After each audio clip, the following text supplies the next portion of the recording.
All right, all right. We are doing it again. Hitting the road, hitting the road. We are here this morning, or I'm here this morning. There's no we, it's just me. Well, there's a we if it's you and me. I am here with Hope Blanchard. Hope, how you doing this morning? I'm doing great. How are you doing, Nate? I'm good. I'm good. Well, before we jumped on our call, I just want to tell you I'm thankful for your energy. Your energy is really refreshing and I mean because my energy, I mean honestly, this morning was a little bit low and I'm like you just kind of I mean, you're and it wasn't like off-putting energy. You got great energy. So I just want to tell you I appreciate that. Thank you. So do you. Yeah, absolutely. Absolutely. Well, we kind of met in a funny way, kind of like we were talking. I mean, everybody seems to meet these days via social media somehow. Oh, totally. I mean, I know, people they're meeting, their significant other on Facebook. People are just meeting. It's weird. We don't meet in person anymore. But we met you over Instagram, right? And we just kind of came across your artistry, and it seems like you've got a following that is ever building, which is, congrats to you on that. And we'll talk about that because it looks like, your TikTok is doing well and you're growing that, which is great. But all that to say, we the reason I reached out is because I just felt like you had an interesting story. And just for some context for anybody that may be listening, is that I thought it was interesting because I felt like your story, you live you live in a van, which I know sounds so funny, but you live in a van. Hmm. And, I feel like you kind of epitomize, like I said, about 95% of the artist community in town because so many people come here to be discovered and to make it or to get publishing or to get a record deal, whatever that, may look like. And all that to say, I thought it was interesting. You live in a van. We're going to get to that. But before we get to that, I would love it if you would kind of just tell me a little bit more about your roots, where you come from, how did you get started? Totally. Yeah, I come from Cape Cod, Massachusetts, in a town called Falmouth, which everyone is really surprised by when they hear that I do country pop music. They think from the Northeast. Okay, Mhm. that's kind of weird. Yeah. But I've been singing as long as I can remember. Like I started talking and they just could not shut me up. And um I think it was probably about like seventh grade when I started taking music really serious. We took a music class and we had to learn guitar.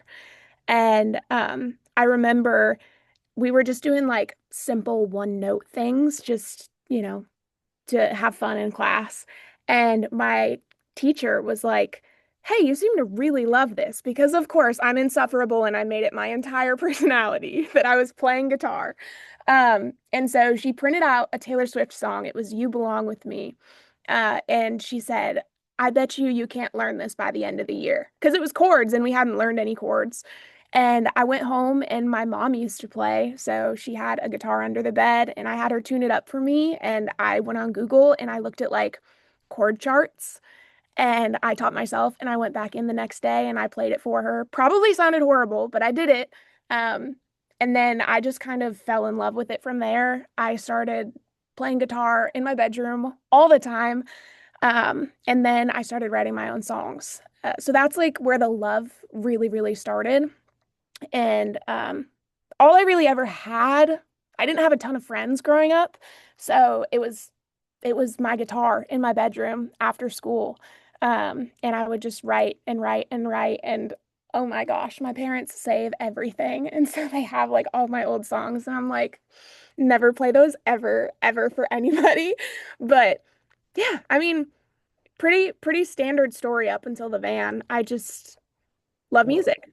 totally. Well, and so yeah, Massachusetts it's a long way, from Middle Mhm. Tennessee, obviously. But when you're doing, the thing and you're learning, right? You're a kid, you're learning, like, and you start writing, and flexing that muscle. Like, Mhm. was that something that you felt like kind of unlocked something in you, or was that something that came easily? Did it come naturally to you? Like, how did the songwriting process and just, really exercising, that muscle kind of look like? I'd say I always make a joke that Taylor Swift raised me because I was like 7 years old and listening to all her records. So I feel like because I was listening, I was consuming so much music, it came supernatural for me. Now that means it came natural. That does not mean that I was good yet. It took quite a few years and Right. coming to Nashville and realizing like, oh, wow, like of course, when you're home in your hometown and nobody's doing what you do, you feel kind of like a big fish in a small pond. But then you move to Nashville and you're like, oh, okay, I suck actually. Let me like really No, hone in on yeah. my craft. So, Totally, totally, totally. Well, and so you talk about that, I mean, Cape Cod, it's so funny. My wife is always saying we need to go to Cape Cod. Like we just need to go to see it, and she wants to experience just the Northeast up there, and she mentions Cape Cod by name. And so, I mean, was that so when you left? I mean, that's not a small commitment. It's a really big commitment to make. I mean, did you have a community that was supportive? Did you have, you mentioned your mom and your dad, did you have people behind you that are like, hey, listen, this is the path and you should be, just not walking but running down it. I mean, is that kind of where that was or yeah, my family has always been super supportive. My siblings, but especially my mom and my dad and my nana and my papa, they never once made me feel like it was stupid what I was doing. My mom actually still is like, bless her. She's like, you need to be posting covers online, like it's gonna happen. But she's super, super supportive. So that definitely made the move easier. I did move out to Iowa for a year oh before wow. I made the trip down here to Nashville. Okay. Um, Speaking of meeting on Instagram, I met my husband on Instagram. All right, let's go. He was an yeah, he was an artist. And I was a fan of his since I was like 13 years old. Oh wow. And one day we started just talking. Not when I was 13. That would be horrible. Yeah, no, I got you. One day we started talking and then we just never stopped. And so, yeah, we got married, lived in Iowa, and then a year passed and we were like, if we ever want to do this, if we ever want to go down to Nashville, Sure. we got to. Now's the time. Sure. So, okay, so because I mean and if I may, I mean you're young, so you married young. Yes, I was 17 years old, my senior Okay. year with a ring on my finger. Everybody was like, "Oh my God, she's pregnant." But no, I just found my person and I was Yeah. really lucky that I found my person this young. I just realized the other day that we're going to celebrate our 10-year wedding anniversary Wow. before I'm even 30. Yeah. Yeah. And mom and dad, they co-signed on that. They were like, yes and amen, Oh like my let's gosh. go. Yeah, my Yeah. mom. So we had talked a lot online, and FaceTimed every single day. Um, and he contacted my mom and my dad and my siblings, and he was like, "Hey, I really want to come out and surprise Hope for Christmas." So the first time we met was family Christmas, him meeting everyone, and then in February I had a ring on my finger. Oh wow. Yeah, that is fast. But like you said, you found your person and want, Yeah. let's get going. So and so I think, and again, either you'd mentioned it a second ago where I kind of saw it when I was again just kind of getting to know your music a little bit more, but your husband's he's a musician himself, right? And so when y'all came down, explain to me you bought did you buy the van in Iowa or did you buy the van here in Nashville? So I always say we did things backwards because when we were in Iowa, we were homeowners and then we moved to Nashville and for a year we had an apartment. Mm, And then the van kind of happened naturally. Mitch and I were sitting out at our apartment complex pool and we were talking about, making a record as an independent artist is really expensive, mm, especially if it's like your first record and you want to do it right and have the whole like full like tracking band experience. And we were like, how in the world are we going to afford to keep this up and live life? yeah, Like, it's just, cost of living is just expensive and music sure. is too. And I was like, well, what if we moved into a tour bus? Because I had this crazy idea that like we could just travel the country and Yeah. play small shows and meet people. And um, we looked up the cost of a tour bus. That is Hmm. very expensive. It And is. then I was like, well, I've seen this thing on Pinterest called van life, and he had Hmm. never heard of it. And so I showed him like a couple pictures. And one thing about Mitch is if he can save $1, he will. Yeah, Also, totally. if he loves an idea, like there's no overthinking it. He just does. So Mm. I mentioned van life, and literally 10 minutes later, he's on the phone with dealerships trying to Oh get wow. Wow. And so when you guys, so you come to Nashville and you decide, hey, we're going to go ahead and this is the path we're going to go because it's the most cost-effective way that we can make music, but also, just kind of live the life we want to live. So did you all just build that out, retrofit it? Like, I mean, how did that happen? Yeah, so we bought it down in Ohio. It's a 2018 Dodge ProMaster. Okay. And we we bought it down in Ohio, drove it back, and we decided we didn't know if we were going to love van life or not.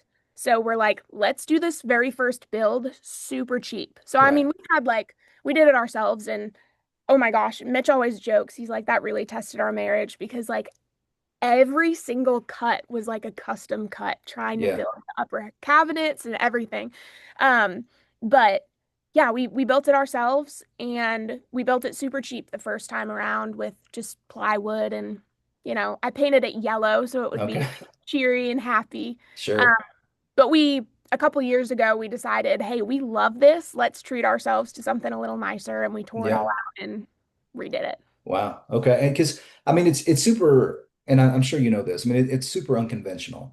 I mean, I know a dude that I mean, he completely retrofit a bus, which because it's very similar, but it's not. Most people are they're coming to town, they're crashing on somebody's couch for the foreseeable future, and so for you guys to just do that. So I guess my curiosity goes also to like where do you park this van? Where do you guys call like I mean, do you move all over town, like wherever you want to go and just say, hey, we're gonna crash here at Walmart tonight, Stony River tomorrow night? Like where are you guys crashing? I mean, where do y'all park the van? Yeah, I mean, now we're lucky enough we have a facility um out here in Hermitage Okay. where we do our real people job is Mm. photo and video and social media for other Sure. artists. Okay. Which I feel really, really blessed to be able to do because I'm not having to work a desk job. I can be creative all the time and I can help Sure. my friends, which is awesome. But so we have 5,600 square feet of creative space here. Okay. And our landlord knows that we park here, but he doesn't want to know that we park here. But Okay. before we had this space, yeah, we would just bounce from Cracker Barrel to Cracker Barrel Yep. and Walmart. And um, it's so funny. I thought it was so luxurious. For a while, we were parked over in Franklin Yeah. at the Lifetime Fitness. And I would go in and work out, and then I'd go have my Starbucks. And I felt like I was living, man. I felt like I Yeah. was living life in that Yeah. parking lot. Man, I'm telling yeah. Well, let me ask you because it's like, I mean, you mentioned, like Cracker Barrel. Like, I mean, that's the place, man. I mean, it's like if you just need some biscuits, you just want, like I mean, maybe, and I don't know if you guys did that where you just walk over, you snacks and biscuits or something for breakfast, whatever. But let me ask you this because like they've got a really kind of interesting I don't know if you would agree with this, but they've got an interesting music selection, right? So Yeah. like, if you go in there, you're going to see, probably anything from Alison Krauss to, you're going to see all kinds of different stuff in there. And like, do you ever like is the musician in you, the dreamer in you, do you ever just kind of roll through whatever it is and just like you see these things and you're just like, I can imagine myself, maybe on that rack one day, or I can imagine myself here. I can imagine myself on this stage. I can imagine myself like when you dream it out and you just kind of dream big, like what does that dream look like for you? 100%. It is so funny that you mentioned that because I have seen the inside of a Cracker Barrel way Hmm. too many times. Yep.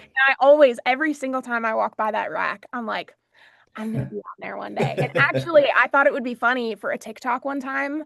I went and I hid one of my CDs on the rack. Nice. Nice.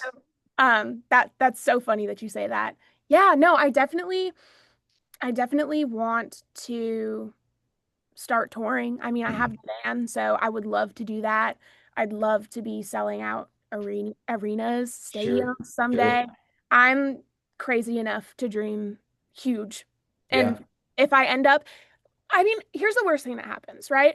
I dream absolutely huge and work really, really hard, and I wind up being able to make a living making music. Yeah. And maybe not everybody knows who I am, but I'm able to do what I love every single day. Sure. That's winning for me. Sure. Listen, well, you'd be surprised. I mean, I've run into a lot of artists that they do. Able to have a real deal, just touring experience like that. They go out, they play 40, 50 dates a year, and they come home and they have family and again, like you said, maybe their name is not necessarily in lights, but I mean they do enough that they can continue to pursue what they love and it's and so the thing is that's two very different ends of the spectrum, right? So it's like big dream is like, hey, get me on a tour with Luke Bryan, right? Or whatever, whoever it is you want to go, but it's like, hey, also I mean, I'd like to just do what I love, even if it means, we're going to Costco and we're making ends meet that way, whatever. But all that to say, so like with what we do, our parent company, the sponsor, Nashville Vans, with what we do, a lot of the people that we work with, they're touring artists that are, they're playing let's 1,500, 3,000 seats, whatever, maybe smaller than that even. And the hope for them, right, is that they're going to graduate to a bus. Like that's what they want. Like one day they want to graduate to a bus and we want that for them, and I think that that's what makes, and I think you would agree too, Nashville such a special place is that, um, everyone can come here and dream. Everyone can come here and really have their imagination, realized sometimes. Yeah. And so speaking of which, I mean, I noticed that you were on the CMA Fest, kind of like, were you able to do anything with CMA Fest this year? I mean, did you go out and Yeah. play around town or what was that like? Yeah, so I actually did Fanfare X for the very first time. Okay. Nashville Universe has been very, very nice to me and has invited me to play over the past couple years. And this year I got to do the little meet and greet booth. Yeah. And that was such a fun experience. I was texting him like 4 days later, like, I'm still on cloud nine. That was so cool. I Yeah. was so worried. I was like, nobody's gonna come to my booth. And then I was Oh, busy the whole hour. So it was super, yeah. super cool. And I met some really sweet people. Yeah. Yeah, that's that I love that. And so like well let me ask you this because like when you got a chance to meet people and introduce yourself for the first time and if they go and find you and they're looking just describe your music and because I know you mentioned the Taylor influence, but like what are some other influences and like, what can people expect to hear in your music or is it, like a little bit of this or a dash of that? Like what describe your music and that kind of aesthetic. Yeah. I mean, saying I grew up on Taylor is really it's really a good example of what my music sounds like. I have, some of her country sound from earlier on and I've also been working. My producer is my best friend. His name's Ray Ailey and he does like EDM pop stuff. So Mhm. my most recent things that I'm working on now are um definitely country pop. Like I Okay. tell people it's like I'm a country pop star. Like uh but I don't know, man. I grew up on like Reba and the Chicks Yeah, and um like just all those amazing women of the 90s. sure. Um so honestly, it's just a cluster. Yeah. Some of the songs are way more country leaning, some of them are more pop leaning. Um, I do find though, for some reason, there's a common thread. Yeah. Yeah. No, I love that. And the names that you named, I mean, I mean, they're obviously musically speaking, they're certainly just people you would want to aspire to be, have that kind of career, and man, you mentioned Reba, and it's like we could probably go on and on about Reba and just, that I mean, just man, even the fact that her TV show runs, in my house, my wife has got it in the background, and she's just so super likable. And anyway, all that to say, like I love that you aspire, to have a sound that's authentic like theirs, and so let me ask you this because I know that we talked a little bit before we jumped on. You're working on some new music in 2025, and so tell me, what is that process? Are you writing everything yourself? Are you co-writing? If you're co-writing, are you co-writing with anybody that you're just like, man, this guy's a heavy hitter, or this girl's a heavy hitter? Like, what is that process looking like right now? So I've been like every Friday night, it's probably like the most dorky thing, but I love it so much. Every Friday night, I get together with my producer, and it'll just be the two of us, and he'll actively be building a track while I'm just sitting on the couch behind him writing. So I have been doing some co-writes, but a majority of like the selects, the ones that are getting recorded, has just been us two, him building the track, me writing Yeah, behind him. We don't really go in with an idea. We just kind of vibe. I mean, sometimes they'll come in like, hey, I wrote this idea in my notes app called Dirt on You, and I want it to yeah, kind of be like this. And he's like, okay. And then he just makes something. yeah, Um, but No, I have a couple that are going to be on the project that are co-writes, and my favorite co-writer in the entire world, her name's Avery Bielski. Hmm. She is going to be a massive name in this town in a few years. She just signed with Sony Okay. Publishing. She's just crazy talented. Yeah. So I'm gonna put a couple that we've written together on the project, but mostly it's just Ray and I. Yeah. Well, so that no, that's exciting. I mean, I think, creating something and taking ownership of it, whatever you're doing. I mean, it's always such an amazing opportunity to just kind of represent who you are, authentically speaking. And so like so you're gonna have to, keep in touch with us and let us hear the new record when it comes out. And so let me ask you this, and then we won't keep you. We won't let you linger too long. So you're in the van, you're making music, you're hoping to tour. Like, what does 2025, we've got about 6 months left. Let's just say even going, leaning into 2026, where are you at the end of 2025 and into 2026? What does that look like for you if you have again, just we're gonna dream a minute. Like if what's the best outcome you're looking at in 2025? In 2025, I'm hoping to have my project done. I keep calling it a project because at first I thought it was going to be a full-length album, but the more that I'm writing for it, it's kind of there's like two vibes going on, and I think it's kind of organically making itself like an EP and an EP that kind of Yeah, tie together, like an A sure. side, B side type deal. But I'm gonna release pretty much all of them as singles. Yep. Um, Smart. so I hope 2025 and 2026 just looks like dripping those out. Yep. And I have a couple meetings lined up with some distributors and stuff to hopefully, make them make the biggest splash that they can. Yeah.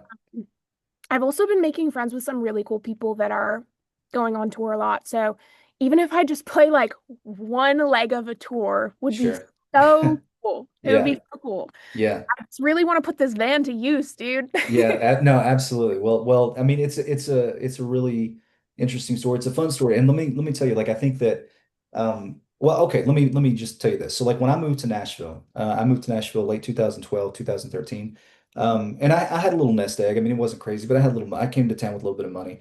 That money evaporates quickly. That money, you're just, whatever, it's gone. And I remember, when I first moved to town, and this is before because I didn't tell you this, but I worked as an agent, for some time. But before I did that, I remember I went to, right off of Thompson Lane, there's a Kroger. I go to this Kroger, I go to buy a frozen pizza, and it might have been $2.25. And my card just kind of kicks back, at me. And I remember thinking, I was like, I'm cooked. Like I am cooked. And I wonder, and again, I won't keep you, but like I'm curious, like have you ever had those moments where you're just like, Massachusetts is feeling pretty It's good right now. more realistic. Yeah, Oh, yeah, 100%, a yeah. 100%. We actually, my husband and I have had, even recently, I mean, I'm an open book. Even recently, we've had conversations where we're like, hey, this isn't making a whole lot of sense. I mean, Mm, the studio here, we're making some money doing our social media company. We're like, hey, music costs a lot of money and it's not mm, making us anything. Like, we might have to make a hard decision here soon. wow. I'm just like really, I've just been like deep in prayer and I'm like, Sure. it's gonna figure itself out because it has to. Yeah, So I'm like actively in that moment where I'm sure. like, man, all of this could just go away in a second. So I need to really, A, enjoy what I'm doing Yeah. while I can do it, and also just be like super, super lean on my faith, you know? Yeah, I love that. Well, I love hearing about your faith. No, that's because, I think that's what, I mean, my wife and I, we were talking even last night, about, you try to be present and show up today, Mhm. and then you trust the Lord with the outcome. Yeah. And that's really all you can do is just, I'm going to be faithful to today, and Lord, I'm going to trust you for what's next. And so I love that. I love that's a part of your story. And, my encouragement would be, just if you're enjoying what you're doing, fight for it, do all that you can to make it happen. And it sounds like you've got a good partner. It sounds like, your husband's a good partner, Oh and yeah. you guys are going to figure it out. And we're pulling for you. And I will just say this, if anybody is looking for any kind of updates, I'm obviously, your TikTok is doing well, you're growing that. But you can go obviously I say obviously, hopeblanchard.com just to find out more. Is that correct? Yep, that's right. Anywhere else they can find you, anywhere else they should be looking for you. All social media, I'm on there at Hope Blanchard Music. Hope Blanchard Music. Hope, again, you've been pleasant. It's been more than pleasant. You've been incredible, and just thank you for just being so hospitable and let me just kind of hear more about your story. Totally. Thank you so much for having me. This was Yes, super ma'am. Yes, ma'am. We're pulling for you. We'll talk to you soon. fun. Thank All you. right. Thanks.